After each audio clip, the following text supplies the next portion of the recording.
ஒரு ஆண்டுக்கு 5 லட்சம் பேர் அடிமை தமிழன் போயிருக்கான். பல்வேறு நாடுகளுக்கு அடிமையா போயிருக்கான். வாழ வக்கலாம் போயிருக்கான். அந்த கப்பல் என்ன தெரியுமா சொல்றாங்க வெள்ளக்காரன்? கப்பல் பேரு கூலி கப்பல் தான். தமிழன்னாலே கூலி. வெள்ளக்காரன் அகராதில, வெள்ளக்காரன் டிக்ஷனரியில தமிழன் அப்படின்னா கூலின்னு. ஒரு காலகட்டம் வந்துச்சு, தன்னோட மொழியை காக்க, தன்னுடைய மக்களை காக்க, தன் மக்களுக்கான உரிமையை காக்க ஒரு சின்னஞ்சிறு தேசத்திலிருந்து ஒரு சின்னஞ்சிறு சிறுவன் தன்னுடைய நாட்டு அதிகாரத்தை எதிர்த்து அத்தனை பேரையும் கொன்னா என் மக்களுக்கு எதிராக இருக்கக்கூடிய அத்தனை பேரையும் என் எதிரிதான். எதிரியா இருந்தா என் கோபம் தெரியும் என்று பேசினான். உலகத்தின் வல்லாதிக்கங்கள் அமெரிக்கா, ரஷ்யா, சீனா எல்லாம் அவன் காலடியில், அவன் திரிகோண மலையினுடைய வளத்துக்காக கெஞ்சி நின்னது.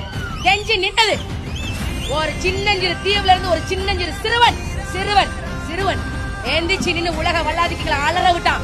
அன்னைக்கு தான் டிக்ஷனரி இருந்து அழிச்சிட்டு தமிழ் அண்ணா கூலி கிடையாது, தமிழ் அண்ணா புலி அப்படி எழுதுறான்.